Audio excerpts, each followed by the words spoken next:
All right. Well, thanks so much for joining me. We're going to look at the joining, the parting, and the rejoining of Jews and Gentiles. In the beginning, they were Gentiles because they only became Christians later. Okay? This whole issue has troubled me for over 10 years. So that's why I thought I would do it. It's actually originally was a 3.5-hour presentation, and I had to keep cutting it down. And I did it initially for the Holocaust Museum because they asked me to do that, which was a totally Jewish audience. So it was a wonderful chance just to meet with them and explain. And they had some very interesting questions, which was great. So the first issue is really the mission and the birth and the mission of Israel. There are 10 sections I'm going to do. That's the first. And the birth of Judaism as we know it today, and then the messianic expectation of Jewish communities at the time of number 4, which is the birth of the movement, which later became known as Christianity. Then how this movement related to the Jewish communities, then how Jews and Christians started parting the ways. It was a slow process at first, and eventually something consolidated that separation. And we've never been together again, although there's a coming together that I'll explain later. We are seeing that rejoining happening now, which takes us to, first there was the Christian persecution of Jewish people. Then there was the restoration of relations and support for Israel today. And then the final one is, if there's time, hopefully we'll have for questions. So let's start with the first one, which was the birth and the mission of Israel. And with each of these sections, I've shown the book that I used most of the time for this section. This one was Our Father Abraham by Marvin Wilson. I think many of you have probably read that, a lovely book. So the birth and mission of Israel, how did it all start? Well, the thing is that God called Abraham for a purpose. And you will remember that Abraham originally was a Gentile. And I'm using the Tanakh. Was rather than saying Old Testament. I don't like to use that because then it applies that it's no longer applicable. So I use the word Tanakh for Torah, N for Nevi'im, and KH for Ketuvim, which is the writings, and the Nevi'im is the prophets. And this section is from the Torah, and I use the JPS, the Jewish Publication Society scriptures, when I quote from the Torah, from the Tanakh.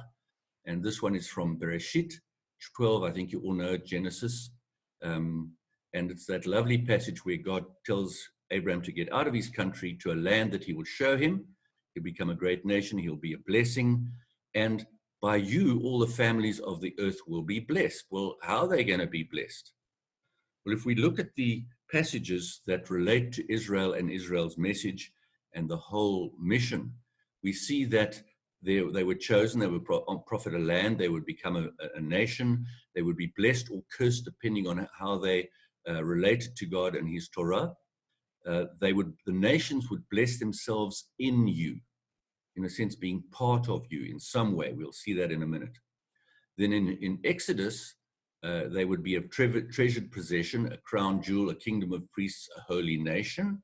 So we have to ask, what does a priest do? They bring people to the God of Abraham, Isaac, and Jacob. And then in Dvarim, we see that they would be wise and understanding, and they would have a missionary function in the life of the people of Israel. And the basis on that missionary function is from the Tanakh, Deuteronomy. It says, keep therefore and do them. What? The words of the Lord. For this is your wisdom and your understanding in the sight of the nations.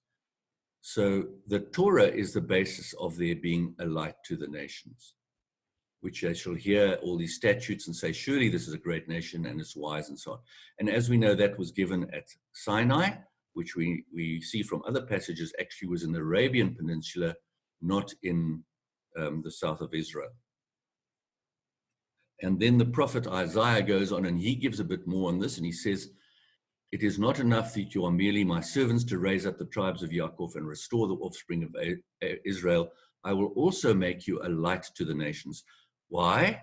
So my salvation can spread to the ends of the earth. So there was a purpose in Israel being a light to the nations so that his salvation could spread to us, to the whole world.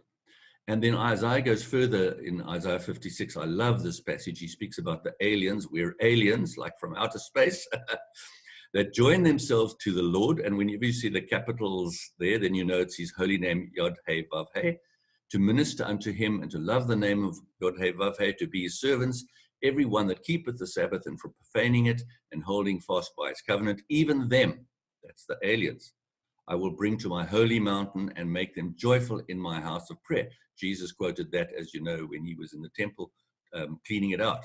For my house shall be called a house of prayer for all people. So we're being included. And that says, that's Elohim, Yod-Heh-Vav-Heh, who gathereth the dispersed of Israel. Yet I will gather others to him besides those of him that are gathered. So we're going to be gathered to, it's a promise, it's a prophetic type of passage, that those of us who join him. That then brings us to a couple of different groups. These aliens had various relationships with Israel. As we saw, they were originally called Hebrews, then Israelite, and then later Jewish. So we're using three terms for one group of people, depending on the time. Then there were proselytes, those who converted, who were circumcised and became fully Jewish. Then there were Gerim, or Gers. Gerim is the correct way of saying it for a plural. They were guests of the Israelite nation, or the Jewish people. And then there were Goyim, which many people say is like a swear word, but it's not. It just means nations or Gentiles. It's exactly the same word for all, the one being the Hebrew word in the beginning. And then the issue really was that if they followed Torah, they would be blessed, blessings and the curse. But if you don't, if you start worshiping idols, and here we see there's a picture of people worshiping fertility gods, then you will find yourselves, think thyself among all the nations, where the Lord thy God has driven thee. And that was a promise right in Dvarim, where Moses is saying, if you don't do this, you're going to end up among the Gentiles, which we saw happening. The first of the exiles was to, the Israel was exiled to the north, the northern kingdom. In about 720 BCE, they went up to Assyria. Then the southern kingdom had 120 years of knowing what had happened to their northerly brothers, and they still didn't get the message. And in 597, they went to towards Babylon. The first marches started over there already. So they had plenty of warning, and often I think, the church has had so much warning, one wonders why we don't get it either. So now we come to the next one, where we've skipped over 1,500 years. And I've just briefly focused on the mission, and you could see that the nations could join themselves in various ways if they chose to, because they saw that the light and the lifestyle of Israelites was based on Torah. Now for part two, the birth of Judaisms, as we know them, because you'll see there were many. And this is based on a rabbi, a guy called Juan Marcos Baranjo Gutierrez, who wrote a lovely book about the transformation of the Israelite religion into rabbinic Judaism. They are different, and we'll see why as we go along. Because when they were captured and went to Babylon, although we don't know much about what happened, in fact, except for a few of those lovely stories, much happened while they were there. There were no more sacrifices, so the priests became redundant. The scribes, now the ones who translated the scriptures and wrote them down, they knew the scriptures. They had to know them off by heart to be able to translate them. So they became the teachers, and initially they met in homes, and they went from one home to the other and so on. But then I think the wives complained, and so they had to find other venues, fixed venues, and that's where synagogues developed. And then these scribes and so on developed hedges around the Torah because they didn't want to be exiled again. They didn't want to come under God's judgment. And so they added things to the Torah to make sure that people kept far away. If you know what I mean by hedge, the hedge was around the Torah to keep them far away. And it's interesting that the way Daniel knew that they could go after 70 years is he saw the prophecy of Jeremiah, which was 626, 100 and so years before they went to exile. But he says, after 70 years accomplished for Babylon, I will remember you and perform my good word towards you in causing you to return to this place. And this Jeremiah spoke this from Jerusalem, so that they knew that that place was Jerusalem. And Daniel said, well, to King Cyrus, can you please let us go, because this is what our scriptures say. But even before that, Isaiah prophesied 100 and something years before that. He says, thus says Yod-Heh-Vav-Heh to his anointed Cyrus. So he names him before he's even born, 200 years before he's born. I have roused him up in victory, and I'll make level all his ways. So he will build my city, and he shall let mine exiles go free. So, that's wonderful. And it's interesting that right throughout the Tanakh, and in fact from the Torah as well, God is saying to his people, I'm going to bring you back to your land if you follow me. Okay, so now when they're coming back, at first it's the crowd who come back are under Zerubbabel, and there are only about 43,000 who do so. And then there was a scribe called Ezra. He was skilled. He'd really got to know the Lord, and particularly the Torah and so on. And he wanted to help prepare the people to now develop in their new country. He came back with about 1,800 scribes and priests and and they set up the temple again. And it was actually Ezra and his group of scribes who started the pattern of reading the books of the Torah that we know today, the parashah.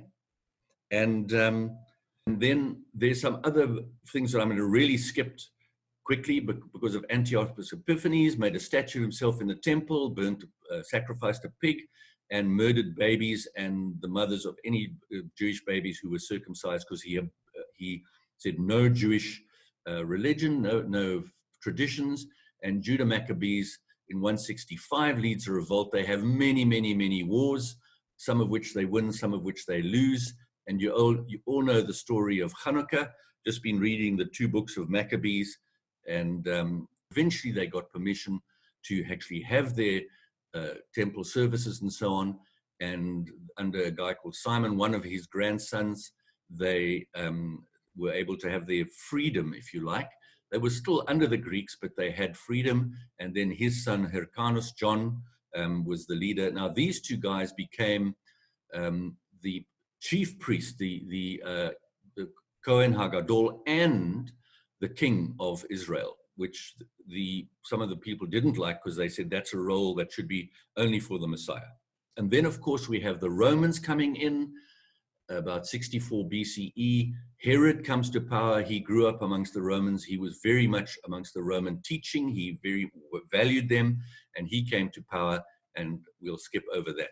But what that led to was a whole lot, 24 different Judaisms at the time of the Second Temple, 24 groups in all.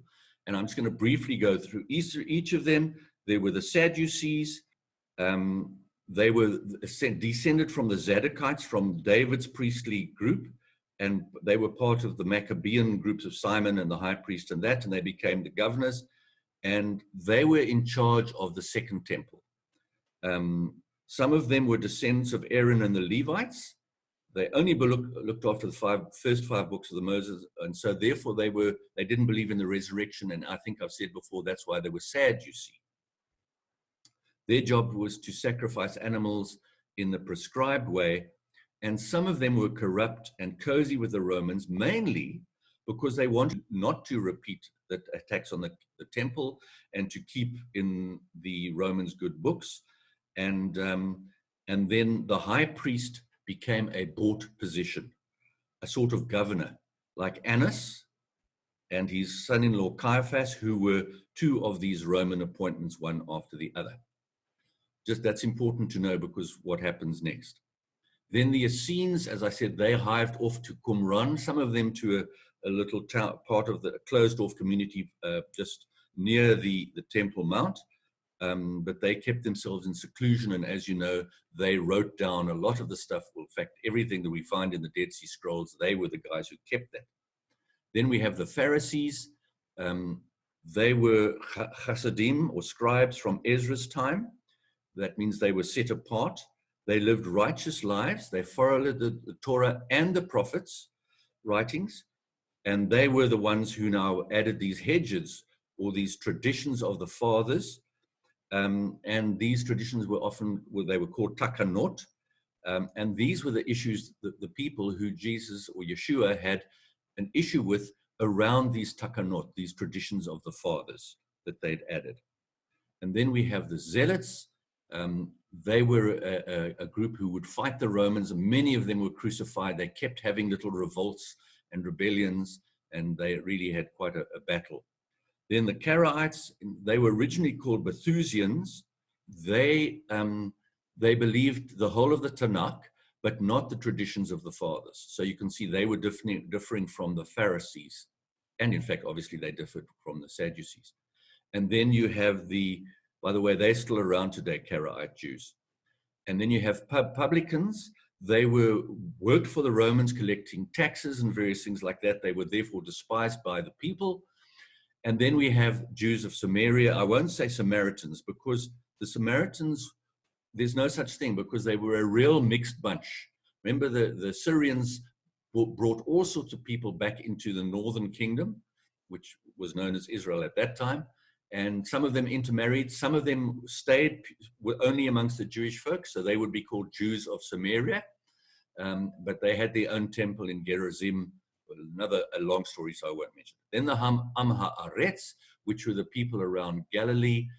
They were seen to be less educated than the people in Judea, and so they were sort of called people of the land. And then there were others. So as I said, 24 in all, a huge group. So if that gives a bit of a picture of where these people all came from and how all these Judaisms developed.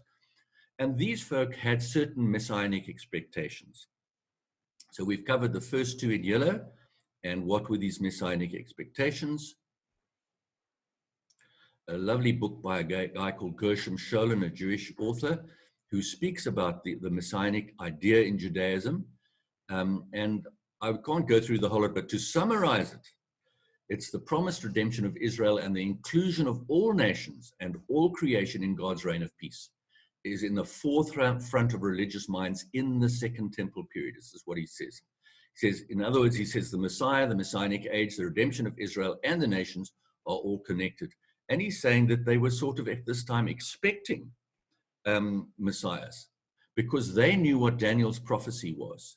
I think many of you know from Daniel 9 that there would be, from the time that Artaxerxes gave the word to restore and rebuild Jerusalem, okay, to one anointed. Who's one anointed? The Messiah, because Messiah means anointed one. A prince shall be 7 weeks, or 7 sevens, that's 49. And for 60, that's 60, and 2, that's another 62 weeks. 62 times 7, that's 430. If you made it years, till the time it will be built again. And then 62 weeks shall the anointed one be cut off. In other words, the anointed one's going to die. And then we know that a prince is going to come and shall destroy the city and the sanctuary, maybe in the 7 sevens, in other words, the 49 years later. So they knew something was going to happen. So these folk were preparing for a Messiah. And you see that in the writings of the Dead Sea Scrolls. They were living in great expectation. And what's wonderful about these Dead Sea Scrolls, on the left there you can see the caves of the 11 caves. They found them. In fact, they've now found some other caves as well with some more scrolls. But never mind that. They were found 1947, 1948. And it just shows how accurate the Bible is that we have today. The Tanakh. They didn't find any New Testament scrolls. Wonderful. And what's also interesting is they talk about the two messiahs, a Davidic king, a conquering king who will rule, Mashiach ben David, and then Mashiach ben Yosef, who's a suffering servant. So that's all very interesting when one looks back at their writings. And then in the prophets, in about 626, Jeremiah says this interesting thing: behold, the days will come when I will write a new covenant with the house of Israel and with the house of Judah. Notice the new covenant is made with Israel and Judah. And it says why? Because they couldn't keep it. But this covenant, I will put my law in their inward parts, and in their heart I will write it. So he's saying that this covenant is coming, and that's part of what some of the folk were expecting, this new covenant. So we're going to see what that is in a second. We've covered all that. Then we come to the birth of the movement, which later became known as Christianity. That's why it's still called Gentiles over there. So here's a book that many of you folk will know, written by John Atkinson. We know him, I suppose, mainly because of the Roots and Shoots conferences. And I'm now going to be referring quite a lot to what most people know as the New Testament. I prefer to call it the Apostles' Writings, because if I say New Testament, then it implies that the other one is old. So the same reason I gave before. And it's interesting that modern Christian and Jewish scholars accept the historical accuracy of the Apostles' writings. These Jewish books that I read was wonderful that they actually accepted historically. Okay, and now modern Christian scholars are seeing, as John has for the last 27 years, the connections between these two testaments, and that's why I called it indelible connections, I guess. And both groups of scholars maintain that without the Hebrew scriptures, the Christian scriptures don't make any sense. So now I want to clear up a couple of misconceptions. John the Baptist was not a Baptist denomination member. If we look at the scripture which introduces him, in the days of Herod, there was a Kohen. In other words, he was a priest of the high priestly clan of Zechariah, and he was of the Aviyah division. In other words, he was in the 8th division out of the 24 divisions. His wife was a descendant of Aaron. So both of them were from high priestly origins. And her name was Elizabeth. So who was John the Baptist? He was the son of a high priest. He was a genuine high priest by birth. He wasn't a bought position. So in effect, he was, if you like, you could say he was a part of the Sadducees, but he wasn't part of them because he left them. But he was a genuine high priest. And so when we look at the whole issue of him bringing in, here's the Lamb of God, he announces him to the world, he had a priestly role when he did that. So that we see there. And then, of course, you all here know what Yeshua's real name was, or Jesus' real name, because in Matthew it says she will give birth to a son and you are to name him Yeshua, because he will save his people from his sins. Now, what on earth does the name have to do with saving from his sins? And we don't see that, unfortunately, in the English, because the English says you're to name him Jesus because he will save his people from his sins, and Jesus from Ischus has nothing to do with saving. But if we look at the Hebrew Yeshua, which is short for Yehoshua, which means Yod He Vav He, saves, and we see what saves means, Yoshia means he will save. So you're to name him Yeshua because he will Yoshia his people from their sins. And this is a wonderful finding in the British Museum at the moment. It's a copy of the Hebrew Matthew, the Gospel of Matthew in Hebrew. And there you see, just in this one particular part, the name Yeshua highlighted. And they've found 28 of these manuscripts written in Hebrew, some of them written very much later. They're not saying these are the originals, but they're saying that they were probably written in Hebrew initially and then translated. And a lovely book by a guy called Nehemiah Gordon. He's one of these Karaite Jewish guys who studied this, the whole of the Hebrew in Hebrew.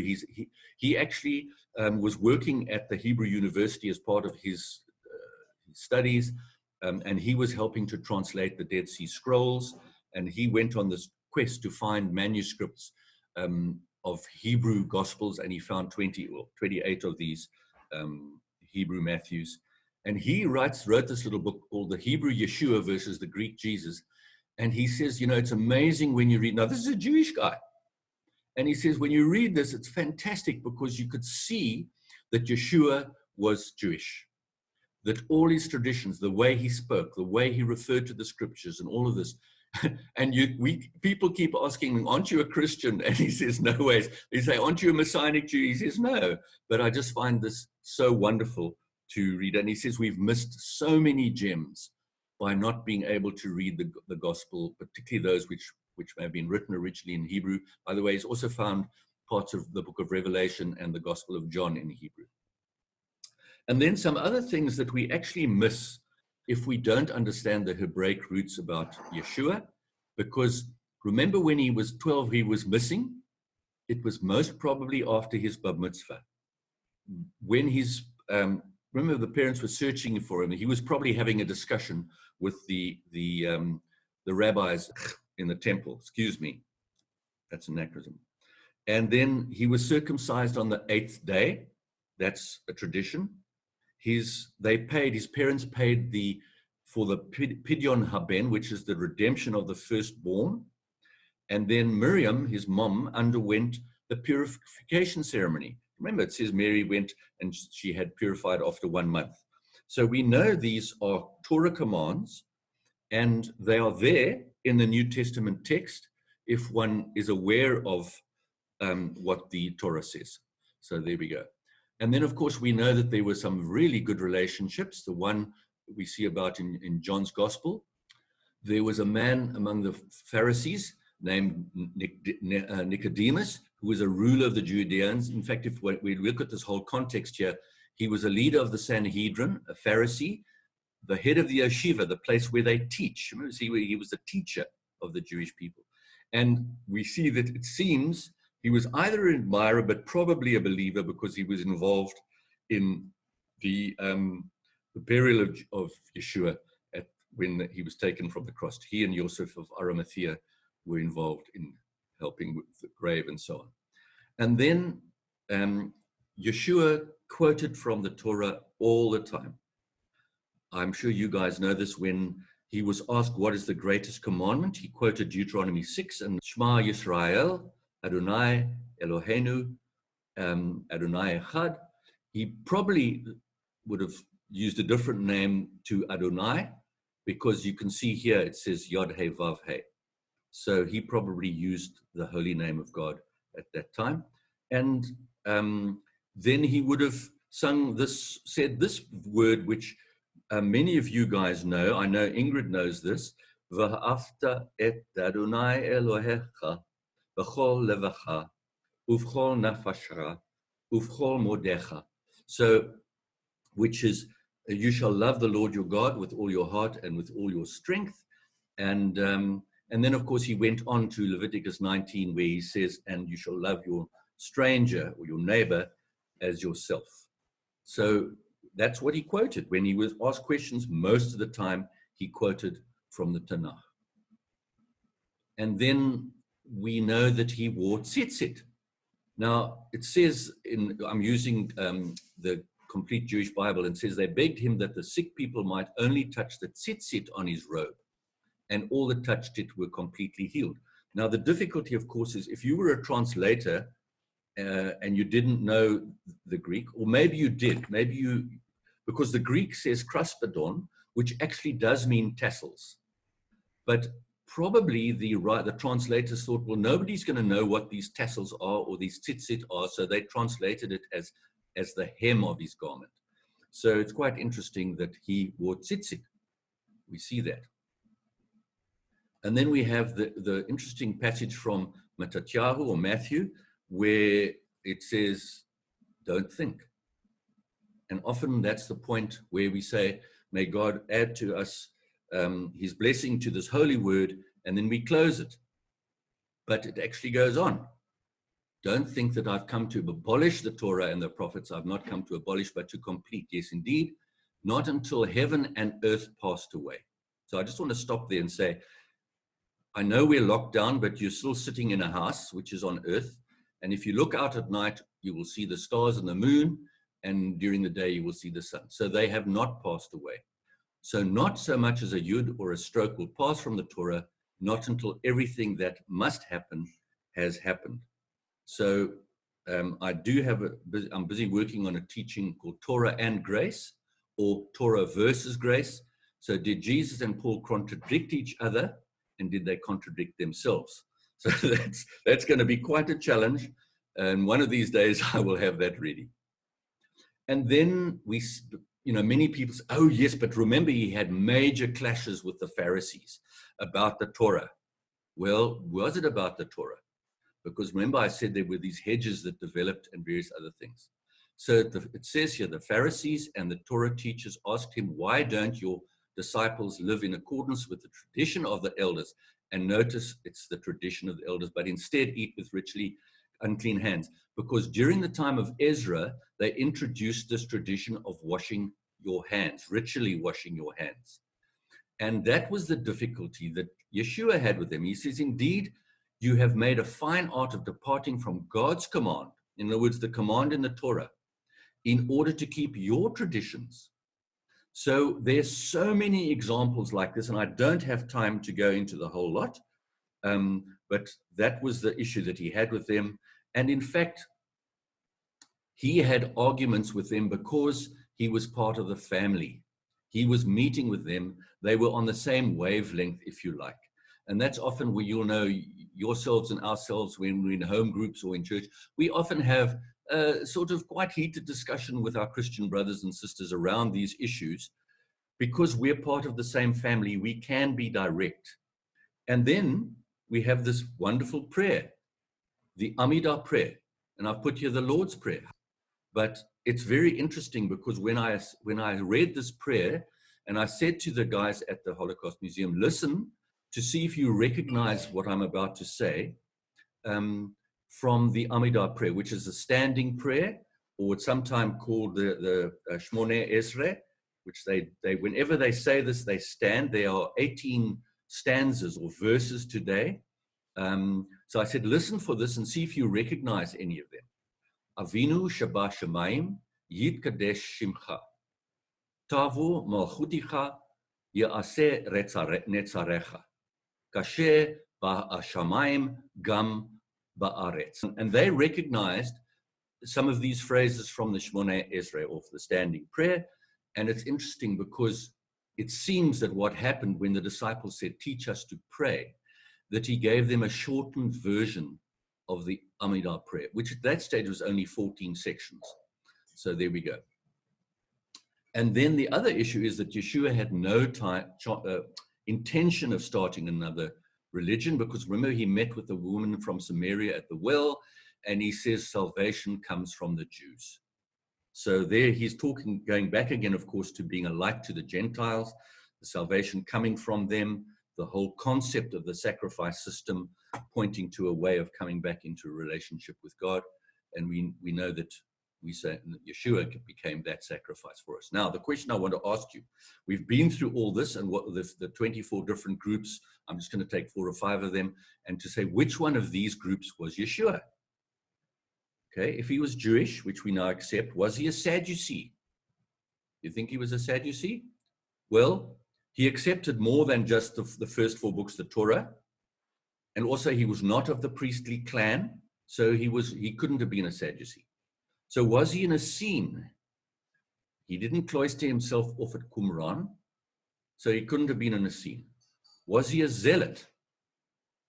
He couldn't have been a zealot because he said, turn the other cheek. He wasn't into violence and fighting against the Romans. Was he a Pharisee? Yes, he was a Pharisee. From childhood, he met with them, discussed with them, agreed with them, disagreed with them, he argued with them. And as I said, it was all in the family. And what's interesting, Gamaliel, the first, who was a Pharisee, actually spoke up on behalf of the apostles later when they were wanting to put them to death. And remember, he said, if Yeshua's message is not of Yod He Vav He, then it will pass. But if it was from Hashem, they should not stand against him. So we see that, some of the Pharisees were with him as well. And not that they agreed, but they stood with him on some occasions. Then we also know that he kept Shabbat. We see that in some of the discussions he and his disciples were having Shabbat and so on. And we saw from those talks we had the other day that he kept Pesach, and he said to the disciples, say to the owner, the rabbi, the teacher says, where's the guest room where I am to eat the Pesach with my Talmudim?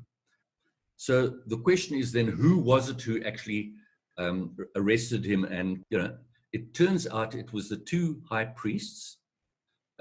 Annas, remember, he first got caught by the guards, the temple guards. He was taken to Annas, the Roman appointed high priest, secretly to try and try him.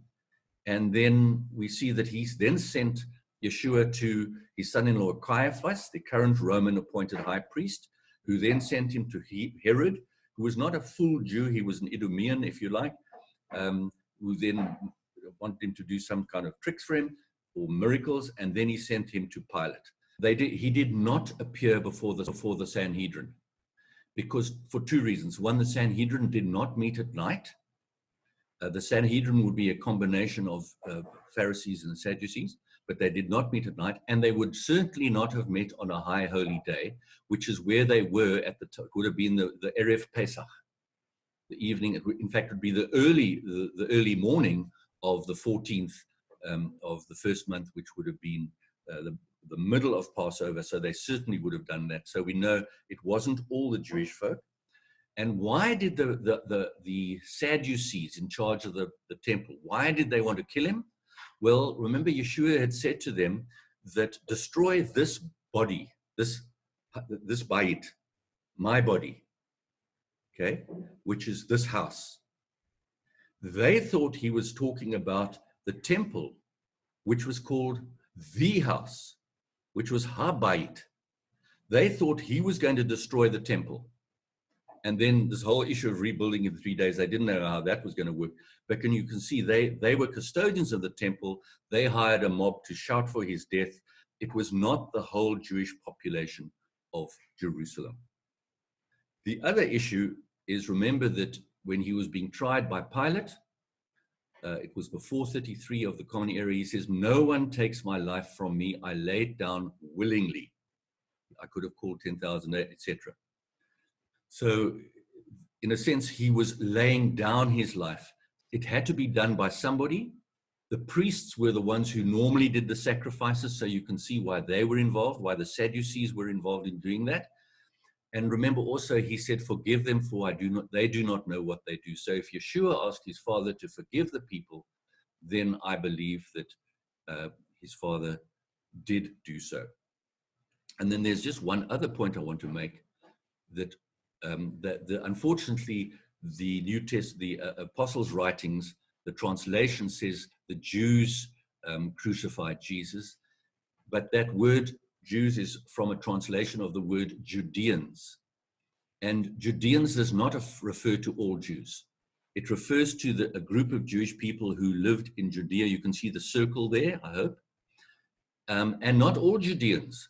Remember that, first of all, the Jews lived in Galilee around here. There were followers of his from all over the place, but there were also Judeans which were his followers, because remember, Lazarus, Mary, Martha, and a whole bunch of folk who were actually from Judea also were his followers. So it's not a good translation.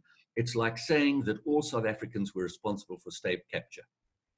And we know it wasn't all South Africans. We know it was the Gupta family leading it, with certain politicians, with the blessing. We don't know whether it was with the blessing of the president of that time. It may come out that he was or that he wasn't. We'll see in the court cases. But unfortunately, the English translation then gets it back to blaming the Jewish people, all the people of the Jewish religion. And that's led to some huge problems, as you will see as we go on a little later. To blame all the Jews for the death of Jesus is just not right. Although the people did cry out, "His blood be upon us and our children," which you could say is like a curse. I don't know whether that was why some of the terrible things happened to them. And then Maimonides, quite a lot later, he was a very famous rabbi. Many centuries later, he takes responsibility for the crucifixion, saying that the Jews killed Jesus because he was a failed Messiah. So just those are little anecdotes that I've added just for your information. So we've done all the bits in yellow, and we're going to look at how did this movement relate to the Jewish communities.